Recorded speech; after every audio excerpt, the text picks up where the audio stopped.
ഈശോ മിശിഹായ്ക്ക് സ്തുതിയായിരിക്കട്ടെ. ഒത്തിരിയേറെ സ്തുതിയായിരിക്കട്ടെ. സ്നേഹത്തോടുകൂടി കൂട്ടായ്മയിലായിരിക്കുന്നതിൽ ഒത്തിരി സന്തോഷമുണ്ട്. ഈശോ നമ്മളെല്ലാവരെയും ഒത്തു വിളിച്ച് ചേർത്ത് കൊണ്ടുവന്നിരിക്കുകയാണ്.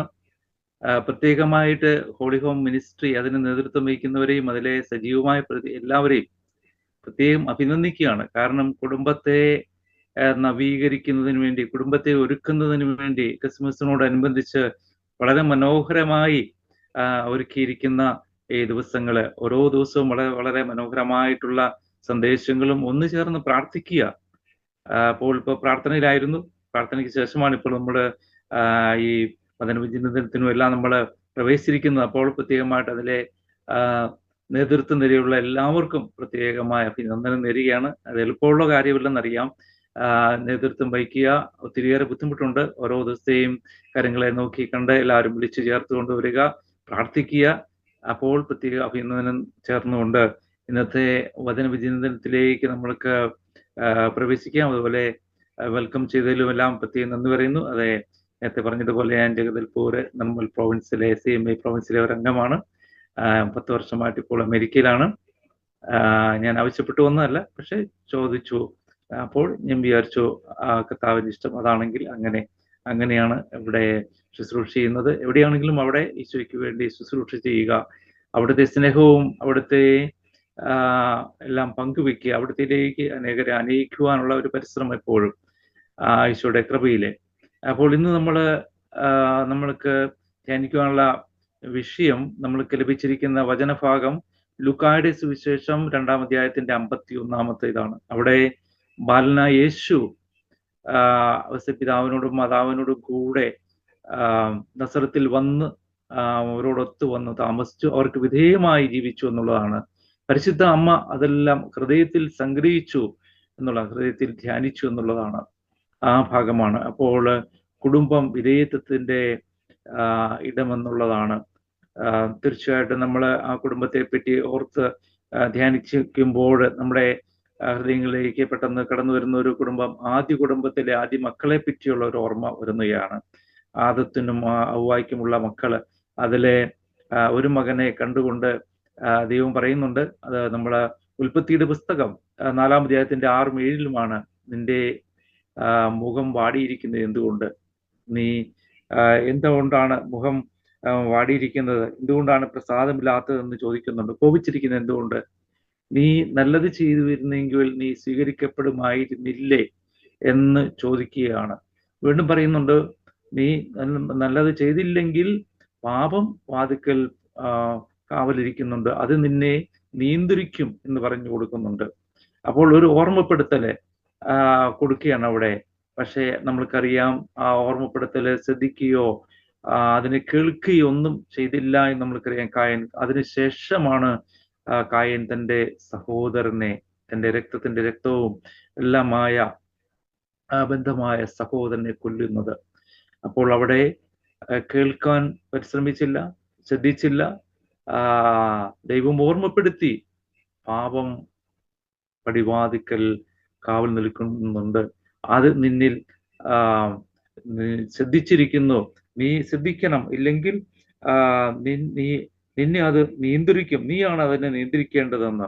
അപ്പോൾ വിധേയത്വത്തിൻ്റെതായ ജീവിതം ഓർക്കുമ്പോൾ നമ്മളെ തീർച്ചയായിട്ടും എപ്പോഴും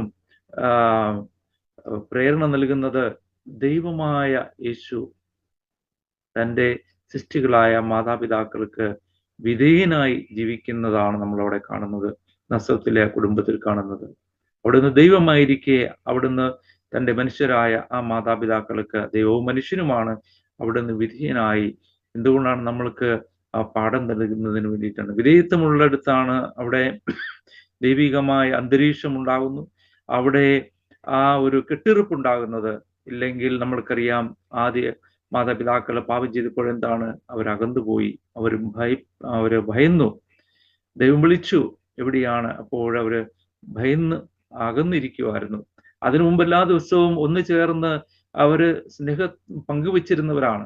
പാപം ചെയ്തപ്പോൾ പാപത്തിന്റെ അടിമകളായി അവർ ഭയപ്പെട്ട് മാറുകയാണ്. എവിടെ നമ്മുടെ കുടുംബങ്ങളിൽ വിധേയത്വമുണ്ടോ അവിടെ സ്നേഹത്തിൻ്റെതായ ഒരു അന്തരീക്ഷം ഉണ്ടാകും. നമ്മുടെ കുടുംബങ്ങൾ സ്നേഹത്തിന്റെ അന്തരീക്ഷമായി മാറണം എന്നുള്ളതാണ്. അതുകൊണ്ട് തന്നെയാണ് കുടുംബ നവീകരണത്തിന് വേണ്ടി കുടുംബങ്ങളെ പറ്റി എഴുതിയ വിശുദ്ധ ചാവർ പിതാവിന്റെ നല്ല അപ്പന്റെ ചാവരുളിൽ പറയുന്നുണ്ട്, നമ്മുടെ കുടുംബങ്ങൾ ദൈവീക സ്നേഹത്തിന്റെ അന്തരീക്ഷം സൃഷ്ടിക്കണമെന്നുണ്ട്. അത് ഓരോരുത്തരും പരിശ്രമിച്ചെങ്കിൽ മാത്രമേ ഉള്ളൂ. പ്രത്യേകിച്ച് മാതാപിതാക്കൾ അതിനെ നേതൃത്വം വഹിച്ചുകൊണ്ട് അങ്ങനെ ഒരു അന്തരീക്ഷം, ആ ഒരു സ്നേഹത്തിന്റെ അന്തരീക്ഷം ആ കുടുംബത്തിൽ പ്രാർത്ഥനയും ഒക്കെ ഉണ്ടാകുമ്പോഴാണ് അങ്ങനെ ഒരു അന്തരീക്ഷം ഉണ്ടാകുന്നത്. അതിന് പരസ്പരം സഹകരിക്കുകയും ഒക്കെ വേണം. വിധേയത്വം ഉണ്ടെങ്കിൽ മാത്രമേ ഉള്ളൂ. ഇപ്പോഴത്തെ കാലഘട്ടത്തിലെ കുടുംബങ്ങളെ, നമ്മുടെ കുടുംബങ്ങളെ, നല്ലപോലെ ജീവിക്കുന്ന കുടുംബങ്ങളെ ഓർത്ത് നമുക്ക് നന്ദി പറയാം. പ്രത്യേകിച്ച് നമ്മുടെ കേരളത്തിലേക്ക്, അതുപോലെ വിദേശത്ത് നമ്മുടേതായ കുടുംബങ്ങൾ, മറ്റ് കുടുംബങ്ങൾ പലവിധ അവസ്ഥകളിലൂടെയാണ് കടന്നു പോകുന്നത് നമുക്കറിയാം. നമ്മൾ അടുത്തറിയുമ്പോഴാണ് അറിയുന്നത് അവിടെ ജീവന്റെ അംശമില്ല, അല്ലെങ്കിൽ സ്നേഹമില്ലാത്തടത്ത് സ്നേഹമില്ല, പരസ്പരം സ്നേഹമില്ല, സഹകരണമില്ലാതെയൊക്കെ ജീവിക്കുന്ന കുടുംബങ്ങളാണ്, അകൽച്ചയിലൂടെ കടന്നു പോകുന്നവരാണ്. അതെന്തുകൊണ്ടാണ്? വീണ്ടും നമ്മളെ വചനം ഓർമ്മപ്പെടുത്തുന്നുണ്ട്. യാക്കോബിന്റെ ലേഖനം 3:16 പറയുന്നുണ്ട്, എവിടെ അസൂയയും സ്വാർത്ഥമോഹമുണ്ടോ അവിടെ ക്രമക്കേടും എല്ലാ ദുഷ്ടക്രമങ്ങളും ഉണ്ടെന്നാണ്. അസൂയ വന്നു കഴിയുമ്പോൾ, അതെ, നമ്മളിലും ഓരോരുത്തരിലും അസൂയക്ക് വരാം, സ്വാർത്ഥത വന്നു പോകാം. അപ്പോൾ നമ്മുടെ ജീവിതം അവിടെ താറുമാറാകും എന്നുള്ളതാണ്, യാതൊരു സംശയവുമില്ല. സ്വാർത്ഥത വന്നപ്പോഴാണല്ലോ ആദ്യ മാതാപിതാക്കള് സ്നേഹത്തിൽ കഴിഞ്ഞവരാണ്, പക്ഷെ അവിടെ ആ സ്വാർത്ഥത കൊണ്ടുവരാനും അവരെ മോഹിപ്പിക്കുവാനുമായി പിശാച് അവിടെ പരിശ്രമിക്കുകയാണ്. നുണയുടെ പിതാവുമാണെന്ന് നമുക്കറിയാം. ആദ്യം മുതലേ അങ്ങനെയായിരുന്നു. അപ്പോൾ ആ ഒരു അനുഭവം നമ്മുടെയും ജീവിതങ്ങളിൽ ഉണ്ടാകാം. നമ്മൾ സ്നേഹത്തിലൊക്കെ കഴിയുമ്പോൾ, വിധേയത്വത്തിലൂടെ കടന്നു പോകുമ്പോൾ നമ്മൾ ഓരോ ചിന്തകൾ കൊണ്ടുവന്ന് തരാം. ഇങ്ങനെ ഇത്രയും വിധേയത്വമാകണോ, ഇത്രയും എളിമപ്പെടണമോ, ഇത്രയും അനുസരണയുള്ള ആകണോ, ഇത്രയും കേൾക്കണോ, നീ മക്കൾ പഠിച്ചൊക്കെ വരുമ്പോൾ നിനക്ക് അറിവുണ്ടല്ലോ, കാര്യപ്രാപ്തി ഉണ്ടല്ലോ, നീ ഈ മാതാപിതാക്കൾക്ക് അത്ര അറിവൊന്നുമില്ലല്ലോ, അപ്പോൾ അവരെ അനുസരിക്കണമോ? ഇങ്ങനെയൊക്കെയുള്ള ചിന്താഗതികൾ നമ്മുടെ ഹൃദയങ്ങളിൽ വന്നേക്കാം. നമ്മുടെ മനസ്സിൽ വന്നുകൊണ്ട് ആ മാതാപിതാക്കളോട് സ്നേഹമില്ലാതെ, അനുസരണമില്ലാതെയൊക്കെ നമ്മൾ പ്രവർത്തിച്ചു എന്ന് വന്നേക്കാം. അതുപോലെ തന്നെ മാതാപിതാക്കളും അതുപോലെ തന്നെ മക്കളെ ആദരിക്കുകയും സ്നേഹിക്കുകയും ഒക്കെ ചെയ്യണം. പരസ്പരം എല്ലാ മക്കളോടും ആ സ്നേഹവും എല്ലാം വേണം. തീർച്ചയായിട്ടും ഇന്നത്തെ വചനം നമ്മളെ തീർച്ചയായിട്ടും നമ്മുടെ ജീവിതത്തിന് ഒരു വെല്ലുവിളി തരുന്നത് തന്നെയാണ്. നമ്മൾ വിധേയത്വമായിട്ടാണോ ജീവിക്കുന്നതെന്ന്, നമ്മുടെ കുടുംബം ജീവിക്കുന്നുണ്ട്, പക്ഷേ ആ വിധേയത്വത്തിലുള്ളതാണോ? അതിന്റെ മാതൃക നസ്രത്തിലെ കുടുംബം തന്നെയാണ്. നസ്രത്തിലെ കുടുംബം വിധേയത്വത്തിന്റെ കുടുംബമാണ്. മാതാപിതാക്കൾ പരസ്പരം വിധേയത്വമായിരുന്നു, അതുപോലെ തന്നെ ഈശോ വിധേയത്വമായിരുന്നു. നമ്മളുടെയും ജീവിതം ഇതുപോലെ വിധേയത്വം സ്നേഹത്തിൽ നിന്ന് വരുന്നതാണ്. സ്നേഹമുള്ളിടത്താണ്, നമ്മളിൽ സ്നേഹമുണ്ടെങ്കിൽ തീർച്ചയായിട്ടും അവിടെ നമ്മൾ ആദരവും ഉണ്ടാകും. ചിലപ്പോൾ സ്നേഹം ഉണ്ടാകാം, ആദരവ് ഉണ്ടായിരുന്നു എന്ന് വരികയില്ല, പക്ഷെ നമ്മുടെ ജീവിതത്തിലെ ആദരവും ഉള്ളതായിട്ട് മാറണം. ആ ഒരു ആദരവ് അപ്പോൾ എൻ്റെ മാതാപിതാക്കളാണ്, എൻ്റെ സഹോദരരാണ് എന്നുള്ള ആ ഒരു ഇത് മറ്റുള്ളവരോടും അതുപോലെ തന്നെ പറയുവാനായിട്ട്. ഞാൻ ഓർക്കുന്നു, ഒരു കുടുംബത്തിലെ ആ അമ്മ നേഴ്സൊക്കെയാണ്, പക്ഷേ അമ്മയുടെ ഒരു മകന് പോളിയോ ബാധിച്ച്, അതുകൊണ്ട് ആ മകനോട് വലിയ താല്പര്യമില്ല. പക്ഷേ ആ മകന്റെ ഫസ്റ്റ് കസിൻ ഒരു എഞ്ചിനീയറാണ്. എപ്പോഴും ആ കസിനെ ചേർത്ത് പിടിക്കുന്ന ഒരു കസിനാണ്. എഞ്ചിനീയറാണ്, മറ്റുള്ളവരോട് പരിചയപ്പെടുത്തും, ഇതെന്റെ കസിനാണ്, പേര് പറയും. അങ്ങനെ അതില് പോളിയോ ബാധിച്ച് കാലിന് നടക്കാൻ കുറച്ച് ബുദ്ധിമുട്ടുണ്ട്. പക്ഷെ എന്നാലും അങ്ങനെ ആ ഒരു ഇതില്ല, ഒത്തിരിയേറെ സ്നേഹവും ആദരവും കാണിച്ചുകൊണ്ട്, അപ്പോൾ ആ മകന് അമ്മയെക്കാളും കൂടുതൽ സ്നേഹവും താല്പര്യവും ബഹുമാനവും ഒക്കെ ആ കസിനോടാണ്. അങ്ങനെയൊക്കെ കുടുംബ ജീവിതത്തിൽ നമ്മൾ ഓർക്കുകയാണ്. നമ്മുടെ ജീവിതത്തിലെ കുടുംബങ്ങളെ ഓർക്കുമ്പോൾ നമ്മൾക്ക് ആ വിധേയത്വത്തിൻ്റെതായ മനോഭാവം നമ്മുടെ ജീവിതങ്ങളിൽ വേണം. ഞാൻ മിഷനിലായിരുന്നു നീണ്ട വർഷങ്ങൾ. അപ്പോൾ അവിടെ ആയിരുന്നപ്പോൾ എപ്പോഴും കുടുംബങ്ങൾ സന്ദർശിക്കുക എൻ്റെ ഓരോ ഇതായിരുന്നു. കർത്താവ് നൽകിയ ഒരു കൃപയാണ്. കാരണം കൊള്ളക്കാരെ പിടിച്ചതിന് ശേഷമാണ് ബസ്സിൽ യാത്ര ചെയ്യുമ്പോൾ, നാട്ടിൽ നിന്ന് പോകുമ്പോഴത്തേക്ക് കൊള്ളക്കാരെ പിടിച്ചപ്പോൾ തെക്കോട്ടും വടക്കോട്ടും ഇല്ല എന്നുള്ളത് തോന്നി. അതിനുശേഷം കൊള്ളക്കാരൻ പോയി. അതിനുശേഷമാണ് ജഗദൽപൂർ എത്തിയത്. ഇത് ആന്ധ്രയിൽ വെച്ച് നടന്നതാണ്.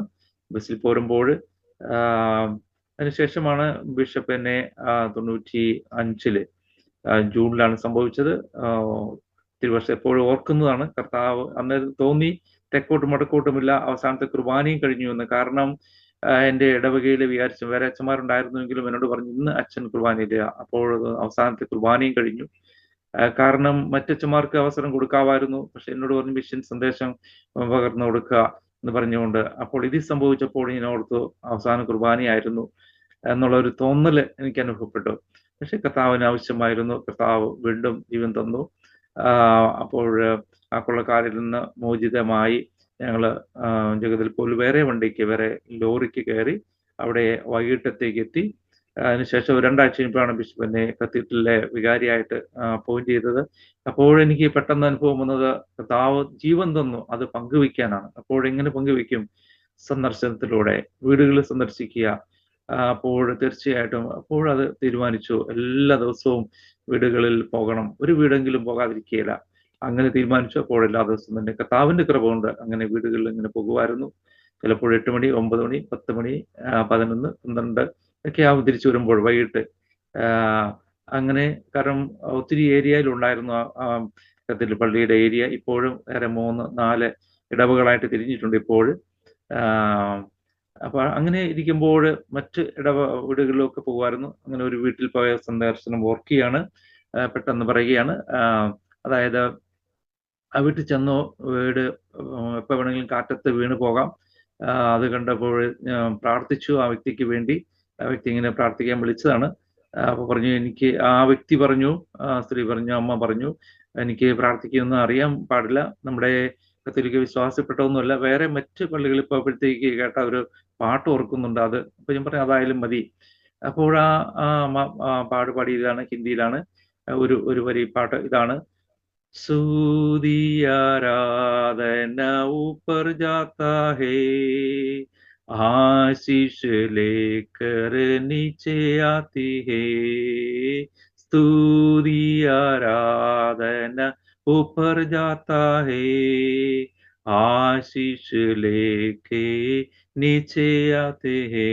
അതായത് ആ അമ്മയുടെ സ്തുതിയും ആരാധന എന്ന് പറയുന്നത്, പ്രാർത്ഥന എന്ന് പറയുന്നതാണ് ആ കണ്ണുനീരുകളും വേദനകളും ഒക്കെയാണ്, മുറിവുകളും തകർച്ചകളും ഒക്കെയാണ്. എപ്പോൾ വേണമെങ്കിലും ആ വീട് കാറ്റടിച്ച് വീണു പോകാം, നഷ്ടപ്പെട്ടു പോകാം. അപ്പോൾ കുഞ്ഞുങ്ങളുണ്ട്, അവരെയൊക്കെ എങ്ങനെ മുന്നോട്ട് വളർത്തും? അങ്ങനെ ഒത്തിരിയേറെ. പക്ഷേ അനുഗ്രഹമായിട്ട് ആ കണ്ണുനീരുകളൊക്കെ മുകളിൽ പോയി തീർച്ചയായിട്ടും വരുന്നത് അനുഗ്രഹമായിട്ട് നമ്മുടെ അവസ്ഥയിലേക്ക് കടന്നു വരുന്നു എന്നുള്ളതാണ്. അപ്പോൾ തീർച്ചയായിട്ടും വിധേയത്വത്തിൻ്റെതായ ഒരു കുടുംബജീവിതം നയിക്കണമെങ്കിൽ നമ്മുടെ ജീവിതങ്ങളിൽ പ്രാർത്ഥന തീർച്ചയായിട്ടും ആവശ്യമാണ്. പ്രാർത്ഥനയിലൂടെ ഊന്നിയുള്ള ആ വിശ്വാസത്തോടു കൂടിയുള്ള ആ പ്രാർത്ഥനയാണ് നമ്മളെ ബലപ്പെടുത്തുന്നത്. അതുപോലെ തന്നെ സ്നേഹത്തിൻ്റെതായ ഒരു അനുഭവം നമ്മൾക്കുണ്ടാകണം. സ്നേഹവും വിശ്വാസവും പ്രാർത്ഥനയും ഒക്കെ വിധേയത്വത്തിൻ്റെതായ ഒരു ജീവിതം നയിക്കുവാൻ നമ്മൾക്ക് സാധിക്കും. നസ്രസിലെ ആ കുടുംബം, തിരുക്കുടുംബം നമ്മൾക്ക് കാണിച്ചു തരുന്നതാണ് വിധേയപ്പെട്ടുകൊണ്ട് ജീവിക്കുക. ഈശോ വിധേയപ്പെട്ടു മാതാപിതാക്കൾക്ക്. അതുപോലെ പരിശുദ്ധ അമ്മ എല്ലാം ഹൃദയത്തിൽ സംഗ്രഹിച്ചു. ഹൃദയത്തിൽ നമ്മൾ സ്നേഹം സൂക്ഷിക്കുമ്പോൾ ആ സ്നേഹമായിരിക്കും കടന്നു വരുന്നത്. ഹൃദയത്തിൽ സമാധാനം ശ്രവിച്ചു കഴിഞ്ഞാൽ, സന്തോഷമാണെങ്കിൽ അതായിരിക്കും കടന്നു വരുന്നത്, അതായിരിക്കും ഫലമായി കടന്നു വരുന്നത്. അതുകൊണ്ട് തന്നെയാണ് യോഹന്നാൻ ശ്ലീഹ ലേഖനത്തിൽ ഓർമ്മപ്പെടുത്തുന്നുണ്ട്. 1-ാം ലേഖനത്തിന്റെ 3-ാമത്തെ അധ്യായത്തിന്റെ 18 പറയുന്നുണ്ട്, കുഞ്ഞുമക്കളെ നിങ്ങൾ വാക്കിലും സംസാരത്തിലൂടെയുമല്ല പ്രവൃത്തിയിലും സത്യത്തിലുമാണ് സ്നേഹിക്കേണ്ടതെന്നാണ്. അപ്പോൾ നമ്മുടെ കുടുംബ അന്തരീക്ഷവും ഒക്കെ വിധേയത്വത്തിൻ്റെതായ ആ കുടുംബം സ്നേഹത്തിലൂന്നിയതായിരിക്കട്ടെ. സ്നേഹമുണ്ടെങ്കിൽ, ആദരവുണ്ടെങ്കിൽ നമ്മൾ അവിടെ വിധേയപ്പെടും. നമ്മൾ കേൾക്കുവാനായിട്ട് മനസ്സാകും. കേൾക്കുവാനായിട്ട് നമ്മൾ മനസ്സുള്ളവരായി അത് പ്രവർത്തിക്കുന്നവരായി ഒന്നുമ്പോൾ തീർച്ചയായിട്ടും നമ്മുടെ കുടുംബജീവിതം അനുഗ്രഹമാകും. തീർച്ചയായും നമ്മുടെ കുടുംബജീവിതങ്ങള് മറ്റു കുടുംബങ്ങൾക്ക് പ്രേരണയും പ്രചോദനവുമായി മാറട്ടെ. നമ്മുടെ കുടുംബം തിരുക്കുടുംബം പോലെ ജീവിച്ചുകൊണ്ട് ഈശോയുടെ സാന്നിധ്യം അനുഭവപ്പെട്ടുകൊണ്ട് മുന്നോട്ട് പോകട്ടെ. എല്ലാ സമയങ്ങളിലും വേദനകളും മുറിവുകളും ഒക്കെ ഉണ്ടാകും. അപ്പോഴും ഈശോ നമ്മുടെ കൂടി ഉണ്ട് എന്നുള്ള ആ ഒരു അനുഭവം നമ്മൾക്കുണ്ടാകട്ടെ. നമ്മുടെ കുടുംബങ്ങൾ മറ്റനേകം കുടുംബങ്ങൾക്ക് പ്രേരണയായി മാറട്ടെ. ഹോളി ഹോം മിനിസ്ട്രി ചെയ്യുന്ന മിനിസ്ട്രി ഓർത്ത് അഭിനന്ദനം അറിയിക്കുകയാണ്. കാരണം നിങ്ങൾ ഓരോരുത്തരെയും കുടുംബജീവിതങ്ങൾ ആ രീതിയിൽ ക്രമപ്പെടുത്തിക്കൊണ്ട് ഒത്തിരി ത്യാഗങ്ങളിലൂടെയൊക്കെ കടന്നു പോയിട്ടുള്ളവരാണ്. ത്യാഗങ്ങളുണ്ട്, ഇപ്പോഴുമുണ്ട്. അപ്പോഴും ഈശോയെ ചേർത്ത് പിടിച്ചുകൊണ്ട് ഈശോയ്ക്ക് വേണ്ടി ജീവിക്കുന്ന കുടുംബങ്ങളെ, ഈശോയെ മറ്റുള്ളവർക്ക് നൽകുന്ന കുടുംബങ്ങളായി ചെയ്യുന്ന ഈ ശുശ്രൂഷ തീർച്ചയായിട്ടും അഭിനന്ദനം അർഹിക്കുന്നതാണ്. കൂടുതലായ ദൈവാനുഗ്രഹങ്ങൾ നമ്മൾ ഓരോരുത്തരുടെയും കുടുംബങ്ങളിൽ ലഭിക്കട്ടെ. ഇപ്പോൾ കേട്ടവര് അതുപോലെ തന്നെ നമ്മളുമായി ബന്ധപ്പെട്ട എല്ലാ കുടുംബങ്ങളും അനുഗ്രഹിക്കപ്പെടട്ടെ എന്ന് പ്രത്യേകമായി പ്രാർത്ഥിക്കുന്നു. Praise the Lord. തീർച്ചയായിട്ടും കർത്താവായ ഈശോയെ, ഹോളി ഹോം മിനിസ്ട്രിയുടെ ഇന്ന് 16ാമത്തെ ദിവസത്തെ പ്രാർത്ഥനയിലായിരുന്നു. നമ്മൾ വചനം കേൾക്കുകയായിരുന്നു. അപ്പോൾ തീർച്ചയായിട്ടും വചനം നമ്മളോട് പങ്കുവച്ചത് വിധേയത്വത്തിൻ്റെതായ കുടുംബം എന്നുള്ളതാണ്. ലൂക്കായുടെ സുവിശേഷം 2-ാം അധ്യായത്തിന്റെ 51ാമത്തെ വചനം. അവിടുന്ന് വിധേയത്വമായി ജീവിച്ചു, തന്റെ മാതാപിതാക്കളോട് അടുത്ത് നസ്രത്തിൽ വന്ന് ജീവിച്ചു, വിധേയത്വപ്പെട്ടു ബാലനായ ഈശോ. അതുപോലെ തന്നെ പരിശുദ്ധ അമ്മ എല്ലാം ഹൃദയത്തിൽ സംഗ്രഹിച്ചു. നമ്മുടെ ഹൃദയങ്ങളിൽ വചനം സൂക്ഷിക്കുന്നവരായി മാറട്ടെ. വചനം നമ്മോട് ആഹ്വാനം ചെയ്യുന്നുണ്ട്. 119:11 എൻ്റെ ഹൃദയത്തിൽ ഞാൻ വചനം സൂക്ഷിച്ചു, പാപം ചെയ്യാതിരിക്കാൻ എന്നാണ് പറയുന്നത്. അതുപോലെ വചനം ആത്മാവും ജീവനുമാണ്. കർത്താവായ ഈശോയെ, ഞങ്ങളെ ഓരോരുത്തരെയും, എല്ലാ കുടുംബങ്ങളെയും, ഓരോരുത്തരും കുടുംബങ്ങളിൽ നിന്നാണ് ആ കുടുംബങ്ങൾ അനുഗ്രഹിക്കപ്പെട്ട കുടുംബങ്ങളായി, വിശുദ്ധിയുള്ള കുടുംബങ്ങളായി, മറ്റുള്ളവർക്ക് പ്രേരണയും പ്രചോദനവും നൽകുന്നതായി, മറ്റുള്ളവരെ ചേർത്ത് പിടിക്കുന്നതായി ഉള്ള കുടുംബമായി, ഈശോ നൽകുന്ന കുടുംബങ്ങളായി, ഈശോയ്ക്ക് മഹിമ കൊടുക്കുന്ന കുടുംബങ്ങളായി മുന്നോട്ട് പോകാൻ അനുഗ്രഹിക്കണമേ. നമ്മൾ കുടുംബജീവിതത്തെ എല്ലാം ഓർക്കുമ്പോൾ പലവിധ കുടുംബങ്ങളുണ്ട്, നമ്മൾക്കറിയാം. ഇവിടുത്തെ കുടുംബജീവിതങ്ങളൊക്കെ ഒത്തിരിയേറെ വേദനകളിലൂടെ കടന്നു പോകുന്നതാണ്. കാരണം 1 വർഷമായി, അല്ലെങ്കിൽ 2 വർഷം, പിന്നീട് അത് പിരിഞ്ഞു, അങ്ങനെയൊക്കെയുള്ള വേദനകളുള്ള, വേർപാടിന്റെ, അങ്ങനെ പലവിധത്തിലുള്ള അസ്വസ്ഥതകളുള്ള കുടുംബങ്ങളാണ്. കർത്താവായ ഈശോയെ, എല്ലാ കുടുംബങ്ങളും അവിടെ നിന്ന് ചേർത്ത് പിടിക്കണമേ. അവിടെ വിധേയത്വമുള്ളതായി മാറുവാനായിട്ട്, വിധേയത്വമുള്ളപ്പോൾ നമ്മൾ കുറഞ്ഞു പോകുകയല്ല, നമ്മുടെ മഹിമയാണ് അവിടെ കാണുന്നത്, നമ്മുടെ ശ്രേഷ്ഠതയാണ് അവിടെ കാണുന്നത്. ഈശോ അത് തന്നെയാണ് കാണിച്ചത്. ദൈവമായിരിക്കെ അവിടുന്ന് തന്റെ മാതാപിതാക്കൾക്ക് വിധേയപ്പെട്ടുകൊണ്ട് നമ്മളെ പഠിപ്പിച്ചു. അവിടുന്ന് അവസാനം വരെ, കുരിശുമരണം വരെ വിധേയത്വമുള്ളവനായിരുന്നു, അനുസരണമുള്ളവനായിരുന്നു. ഈശോയെ, അവിടുത്തെ ആ വിധേയത്വം ഞങ്ങളെയും പഠിപ്പിക്കണമേ, ഞങ്ങൾ ഓരോരുത്തരിലും നൽകണമേ, ഞങ്ങളുടെ കുടുംബങ്ങളെയും സ്പർശിക്കണമേ. ഞങ്ങളുടെ കുടുംബങ്ങളെ സമർപ്പിക്കുകയാണ്. വേദനയുള്ളവരെ, രോഗികളായിട്ടുള്ളവരെ എല്ലാം സമർപ്പിക്കുകയാണ്. അതുപോലെ കുഞ്ഞുങ്ങളില്ലാത്തവരെയും എല്ലാവരും സമർപ്പിക്കുകയാണ്. പഠിച്ചുകൊണ്ടിരിക്കുന്ന യുവാക്കളെയും എല്ലാവരും സമർപ്പിക്കുകയാണ്. ഈശോയുടെ ധാരാളമായ അനുഗ്രഹം ഓരോരുത്തർക്കും ലഭിക്കട്ടെ എന്ന് പ്രത്യേകമായി പ്രാർത്ഥിക്കുകയാണ്. നമ്മുടെ കർത്താവ് മിശിഹായുടെ കൃപയും പിതാവായ ദൈവത്തിന്റെ സ്നേഹവും പരിശുദ്ധാരൂപിയുടെ സഹവാസവും പരിശുദ്ധ അമ്മയുടെയും അവസ്ഥപിതാവിന്റെയും സർവ്വവിശുദ്ധരുടെയും എല്ലാം മാധ്യസ്ഥം നമ്മൾക്ക് ലഭിക്കട്ടെ, ഇപ്പോഴും എപ്പോഴും എന്നേക്കും. ആമേൻ. സ്തുതിയായിരിക്കട്ടെ.